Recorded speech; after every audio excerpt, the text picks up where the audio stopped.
The hunt for a foreign technical advisor for the Super Eagles continue. Just when we thought that we have found the replacement for Jose Peseiro, Bruno Labbadia, the German, has said that he can't work under the conditions given to him by the NFF. What is that? We'll be telling you on the show. Welcome to another exciting edition of Sports Pizza. My name is Edwin Onyebolise. It promises to be another exciting time today. There's so much to unpack on the show today, from the NFF to the Super Eagles, and of course we saw some scintillating tennis at the US Open. In Formula One, it was the Italian Grand Prix, and for the first time since 2019, and Charles Leclerc made it a victory for Ferrari in Italy. All of this and much more we'll be giving you on the show. I'm not doing this alone. I have my guy in the building, David Abe. But first, let's go on a break. When we come back, we'll get the ball rolling.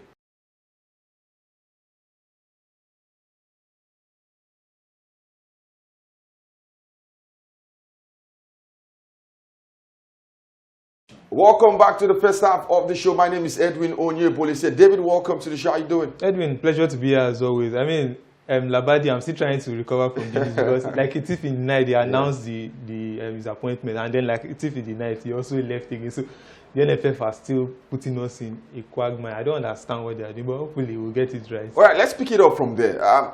He was announced, like you said, like a thief in the night, right? Nigerians woke up to that announcement from the NFF, and just a couple of days later, the same NFF put out a statement saying that Labbadia has withdrawn from his role despite not overseeing one official game for the Super Eagles. And the reason boils down to money. So for them, there is a German tax law that stipulates that about 40% of his earnings will go to the government. And he wants the NFF to include that in his contract. He wants the NFF to take care of that. He doesn't want them to pay from his money. But the NFF say, hey, we can't do that.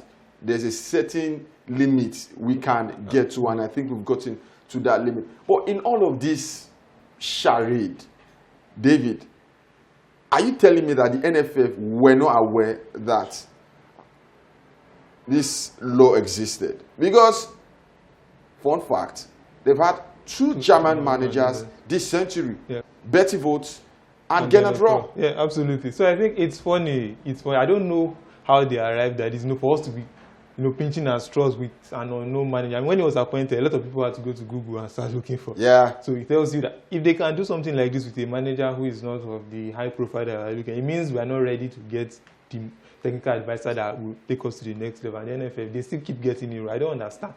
The basic thing they need to administering football in Nigeria, they cannot do it right. So if they can't do that right, then every other team there's no hope for it really. And for the fourth time, Osine Guavo steps in, this time as an interim.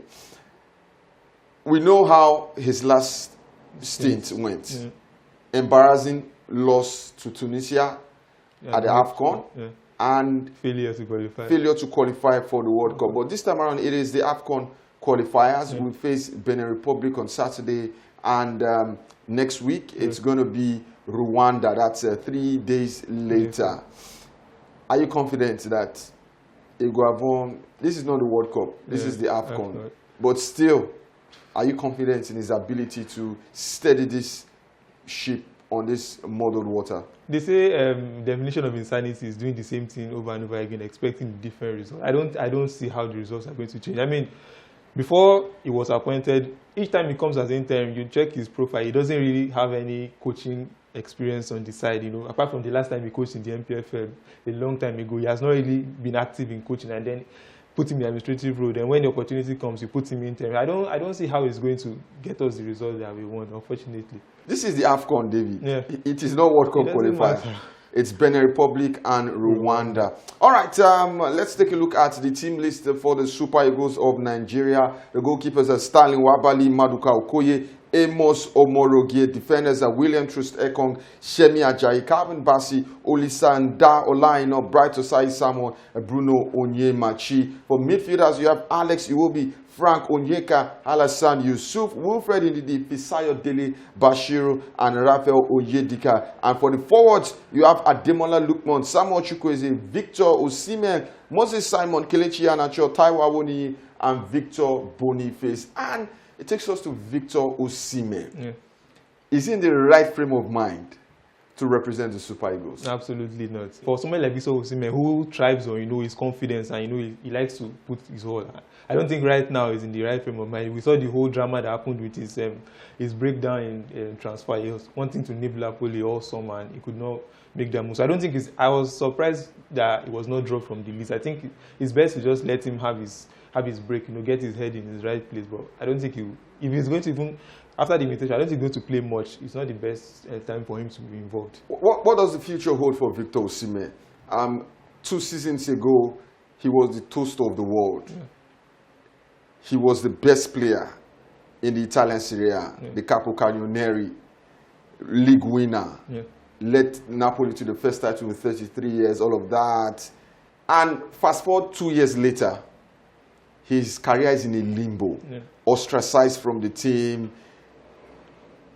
Will you blame Napoli for sabotaging what would have been a move to either Paris Saint-Germain or Saudi Arabia or Chelsea? Or you think Victor Osimhen overplayed his cards and his fingers got burnt? I think there's a lot of blame to go around on the part of the club. The club acts as all clubs, so very ruthless and selfish to the very point of. So most of the time when people come out to defend clubs, I don't see any reason why clubs always act on their own interests. And they offered him the contract, and unfortunately for Osimhen, he actually signed that extension that has put him in a situation where the release clause put him in a very tough situation. And also, his agents did not do enough, to get him the best of the. Osimhen has every right to demand what he. Fine, you say, okay, this is the good season he had was two seasons ago. So last season was not very bad, but he had 15 goals in 25 appearances. So they will say enough for clubs to feel that we can still get something out of him. So I think Napoli played their hands and felt that we want to get we are still the owner of the player. You have a contract with us. So if no club meets our demand by not letting you go for any cut price, then unfortunately Osimhen is the unfortunate victim in this situation. We saw one game in the NPFL, the curtain raiser for the 2024-2025 season. David, Rangers were held at home by El Kanemi Warriors. It was the league winner and the President Federations Cup winner.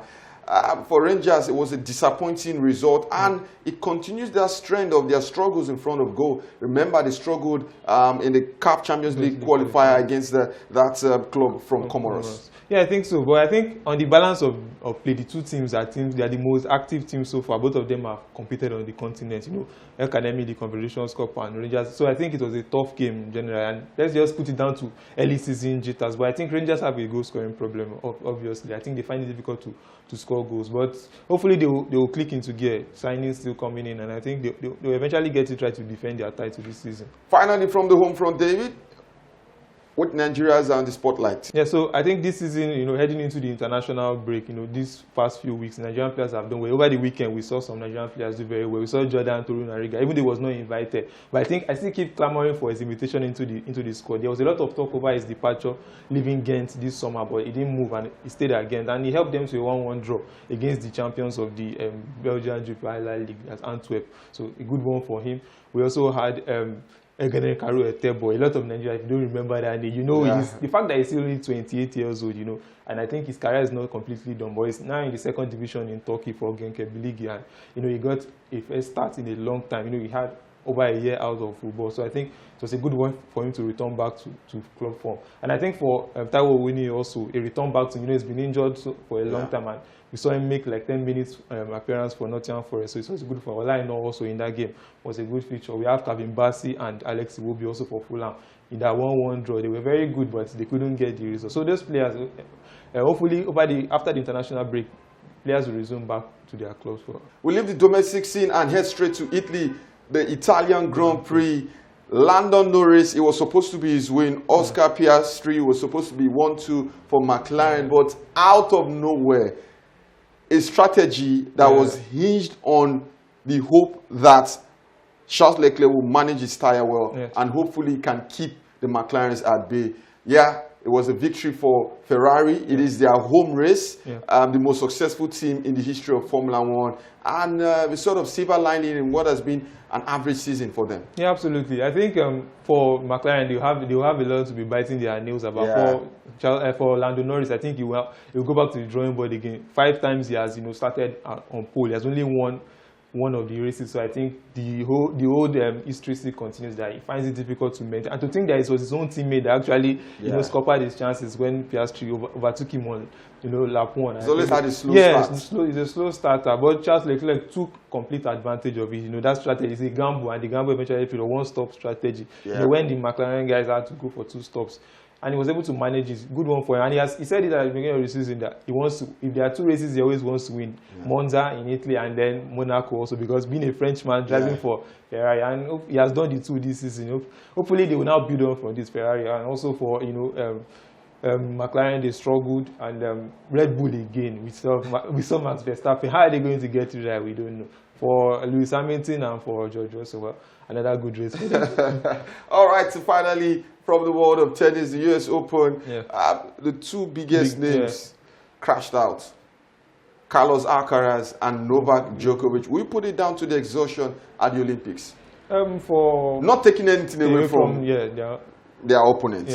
But do you think, how much of a part did the Olympics play in it? I think for Djokovic, a major part, considering his age and how much effort he put into that, Olympic title. And after the Cincinnati Masters, he didn't make it. So I think there's a lot, that his age has to, and the fact that he was tired, but losing out at this stage. It's now a free for open for. Well, I think Yannick Sinner has the strongest shot at this point in time. It's time to go on another break. I hope you've enjoyed the first half of the show. There's more coming your way, and this time it's strictly European football. Manchester United were humbled at home by their arch rivals Liverpool. All of this and so much more on the show. Don't change the channel. We'll be right back.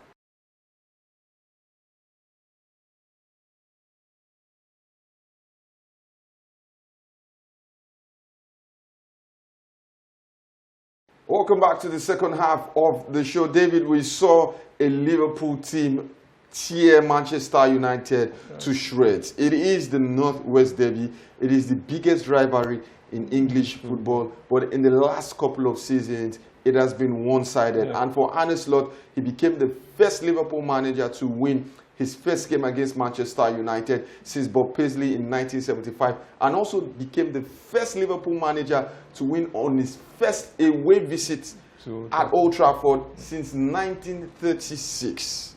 It was a statement win. Absolutely. I think for all the doubters who felt Slot was still trying to dust off the old regime of Jurgen Klopp, I think the mark is clear to see that this is a manager who knows exactly what he wants to do, and the team is exactly in his image. There's a lot of, when you watch that team, there's a lot of changes. Liverpool, the same players but different system, and they play exactly a completely different style of football. They are relentless, and they close out games very comfortably. They are not as direct as, but there is still a sense of directness in how they play. And the contrast between Arne Slot's team and Ten Hag's team was clear, very glaring to see. Let's put United under the spotlight for a moment, David. How much of this loss is down to the mistakes of Casemiro? Not much. Fine, you say as an individual, he made mistake for his experience and all of this, but that is not who Casemiro is. When you watched him at Real Madrid in his best days, he was not the one who tried to create things from deep, or was not a deep line playmaker like what Ten Hag is trying to make him do as much as time. But when he left the field, we see Soko Mino do something similar. We saw Martinez also do something. We saw De Ligt also do things. So it's not just the play. I think it's the system. The fact that, when you look at the gap between United's midfield and their attack, they are trying to force the ball, to further distances. So there's tendencies that they will miss a lot of their passes. And I think it's down to the system that Ten Hag has put in place. Will Jim Ratcliff have regrets extending Ten Hag's contract after overseeing this consecutive losses, first to Brighton and now to Liverpool? I think so. I think the regrets are becoming more and more clear with each passing week, because I don't understand how you changed everything at the background and even with the squad and everything, but you still left the manager in charge expecting a different result. We've seen Ten Hag over 2.5 years, 2+ years at the club now. We still cannot understand his identities. Even Maresca at Chelsea, we still understand what he's trying to do. We see Slot in a few months without new players. He has brought in a new strategy. We know what he wants to do. We see Arteta last now what he wants to do. But we see Ten Hag, we still don't understand. And it's not clear. Over 600 million invested in the squad, and it feels like they're not getting the results. Would you be surprised if they pull the plug on his tenure at Manchester United during this international break? I would not be surprised. I think the earlier they do it, the better, because I don't think results can get any much better. Performance cannot get any much better. So I think the earlier they do it, the better for all concerned. All right, let's put Arsenal also under the spotlight. 1-1, dropped 2 points against Brighton. It was a game that had controversy. Declan Rice. Arsenal fans feel aggrieved. They felt there was a soft second yellow card. Yeah. And if Declan Rice was on the field, Arsenal would have gone on to get all 3 points. Where do you stand in all of this? Before the Declan Rice red card, Brighton were nowhere near the game. They didn't trouble Arsenal as much. So I think after the red card, 10 minutes after they got their equalizer and decided to mount pressure on Arsenal. So I think that red card came at a pivotal time and it completely changed the tempo of the game and the direction of the game. And I think it was controversial, to say the least. All right. There's a reason why I'm laughing, because David and I have a conversation. Don't worry, I'll let the cat out of the bag one day. Good evening, right? Yeah. All right, David, let's wrap up the Premier League review with Erling Braut Haaland. Yeah. Hat-trick, 7 goals already in 3 games, 11 hat-tricks for Manchester City, 24 hat-tricks in his career. Yeah. He's just 24 years old. He's a freak of nature. Pep Guardiola said, when he's on form, there's no defender that can stop him. No defender can live with him. He's the best finisher in world football at this current moment. I remember watching him at the Under-20 World Cup where he scored 9 against Honduras.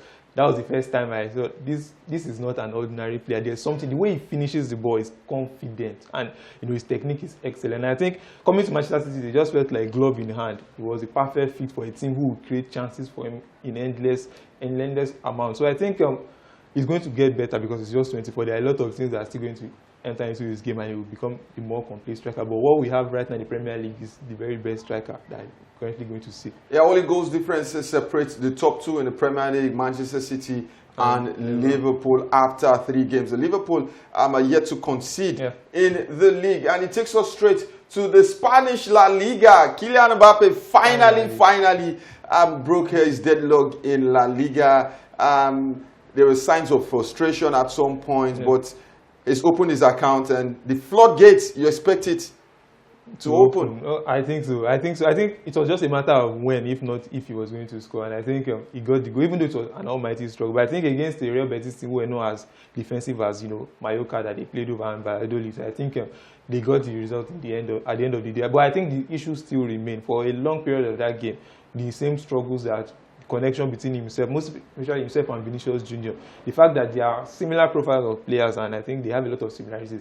They take up similar positions, but I think with time, good players will find a way to gel, and the chemistry will come together eventually. And let's talk about the player who really gets the due praises. I think his talents deserve. Federico Valverde, his athleticism and his versatility doesn't allow us appreciate his technical and tactical intelligence. He's a fantastic player. Absolutely fantastic player. One thing that you cannot take away from him is that he has a cannon of a rifle. Yeah. He strikes the ball with very huge power. But I think, like you mentioned, he's very technical. I mean, look at the assist for the goal, a back heel. It's just his intelligence, his ability to play multiple positions. The fact that Ancelotti does not drop him, it shows you that this is a player who understands, the manager's tactics and is able to be flexible. He plays defensive midfield, he plays central midfield, he can play attacking midfield, play out wide even. So I think he's a player who needs more accolades. And for tabletoppers, Barcelona, it was 7-7 against Real Valladolid. I mean, Hansi Flick has gotten Barcelona fans on the edge, on their feet, and Barcelona are playing some scintillating football. Yeah, absolutely. I think Rafinha is in one of the best forms of his life. You see, Lamine Yamal, we know what he can do, we know his quality, but Lewandowski is back to scoring goals now. And I think the partnership between Lewandowski and Lamine Yamal is going to click. And Flick is going to get the better, and he's able to manage the minutes. I think he said at the beginning of the season he had a sit-down talk with Lewandowski that this season we are going to manage your minutes to ensure that over the course of the season, we are going to get the best out of it. And Lewandowski was on board with it. And I think Barcelona are in for good times, at least on the field. Even if things are not going well off the field financially, but I think on the field they will get the best of results with a manager like Flick in charge. All right, in the Italian Serie A, the same for Inter Milan. 4-0, they trashed Atalanta. It's safe to say Inter Milan are back, and Juventus dropped points for the first time this season under Thiago Motta. Roma were really good value for that point at the J Arena. In the Bundesliga, Bayer Leverkusen, yes. Finally, the unbeaten run is over. And I think that burden is off. We can get to see the best of Bayer Leverkusen. Yeah. And for Bayern Munich, it's consecutive wins for Vincent Kompany as he looks to take Bayern Munich back to the summit of the German football. We're wrapping up the show with a bit of transfer reviews. On the final day, we saw a lot of movement, and two movements that caught our eye in the Premier League. Sterling from Chelsea to Arsenal, and Jadon Sancho from Manchester United to Chelsea. How did it happen?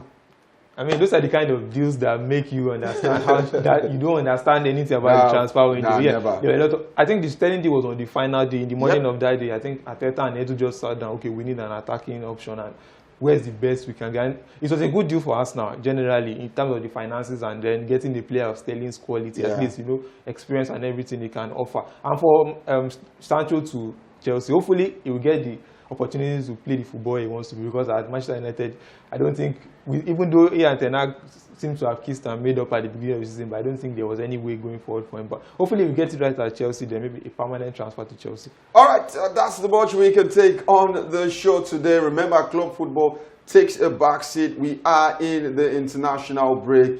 Go out there, watch all the international games. The Super Eagles will be in action against Benin Republic at the Godswill Akpabio Stadium on the 7th of September. And 3 days later, it is away to Rwanda. We're wishing the team all the best. And the rest assured, we'll give you all of the information and analysis from those games. As always, in our tradition, we'll leave you with our video for the week. Do remember to give us a follow on our social media platforms. The handles are showing on your screen. And from me, Edwin Onyebolise, it's been fun, and we hope to do this same time next week. God bless you, have fun, and of course, David. Yeah, it's been a pleasure as always. Pleasure to be here. And from David, it's goodbye.